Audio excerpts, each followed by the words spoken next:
ఈరోజు మహాత్మా జ్యోతిరావు పూలే గారి జయంతి సందర్భంగా ఆయనకి ఘన నివాళులు అర్పించడం జరిగింది. మరి ముఖ్యంగా జ్యోతిరావు పూలే గారు ఈరోజు మహిళలు మొత్తం ఎక్కడో గ్రామీణ స్థాయి నుంచి కూడా దేశ స్థాయి వరకు, అదేవిధంగా అన్ని రంగాల్లో కూడా ఈరోజు అభివృద్ధి చెందుతూ ఉన్నారంటే, అదేవిధంగా స్వేచ్ఛగా బతుకుతూ ఉన్నారంటే, మరీ ముఖ్యంగా బాగా చదువుకొని ఈరోజు మంచి మంచి ఉద్యోగాలు చేయగలుగుతున్నారంటే తన ఇంటి నుంచినే ఒక మహిళను పంపించి, ఒక మొదటి టీచర్గా పంపించి ఈరోజు స్త్రీలకు సమానమైనటువంటి హక్కులు తీసుకొచ్చినటువంటి జ్యోతిరావు పూలే గారు.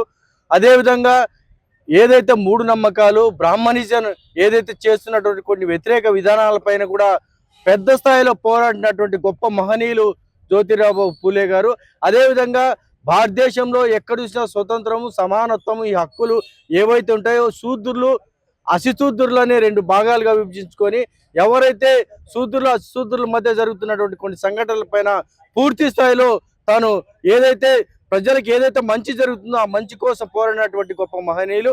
అదేవిధంగా డాక్టర్ బాబాసాహెబ్ అంబేద్కర్ గారిని గురువుగా స్వీకరించి తన ఏదైతే చేసినటువంటి కష్టాన్ని మొత్తం ఈ దేశానికి తెలిసే విధంగా చేసిన ఎంతో గొప్ప మహనీయులు జ్యోతిరావు పూలే గారు.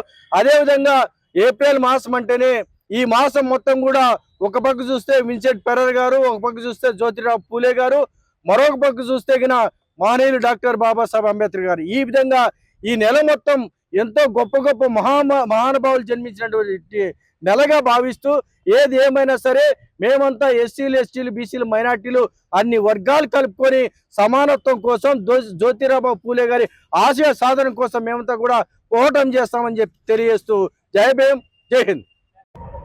ముందుగా అందరికీ నమస్కారములు. నా పేరు లబ్బే రాఘవ. ఈరోజు భారతదేశ ప్రజలకు మహాత్మా జ్యోతిరావు పూలే గారి యొక్క జయంతి శుభాకాంక్షలు తెలియజేస్తూ, ఆ మహనీయుడు ఈ భారతదేశానికి, బడుగు బలిగిన వర్గాలకి విద్య అనేది ఉంటేనే పెద్ద ఆస్తి, ఆ విద్యతోనే ఏదైనా సాధించగలరు అని ఈరోజు బహుజనులకు మరియు ముఖ్యంగా మహిళలకు తన సొంత భార్యకు విద్యను నేర్పించి ఈరోజు ప్రతి ఒక్క మహిళ కూడా ఆత్మ గౌరవంగా నిలపాలని చెప్పి ఆ మహనీయుడు విద్యకే ప్రాధాన్యత ఇచ్చడం జరిగింది.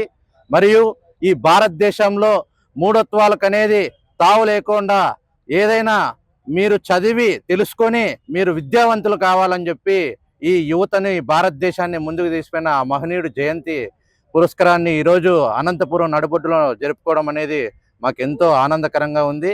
ఆ మహనీయుడు స్మరించుకుంటూ మేమందరము ప్రతి ఒక్క విద్యార్థులు, యువకులు, మహిళలు ప్రతి ఒక్కరు ఆత్మగౌరవంగా బతికే విధంగా వెళ్ళాలని చెప్పి కూడా మేము కూడా బడుగు బలహీన వర్గాల నుంచి, ఎస్సీ, ఎస్టీ, బీసీ, మైనార్టీ వర్గాల నుంచి చైతన్యవంతులు రావాలని, విద్యావంతులు రావాలని, ఉన్నత పదవుల్లో వాళ్ళు ఉండాలని ఆకాంక్షిస్తూ ఈ మహనీయుడు జయంతి శుభాకాంక్షలు తెలియజేస్తున్నాము.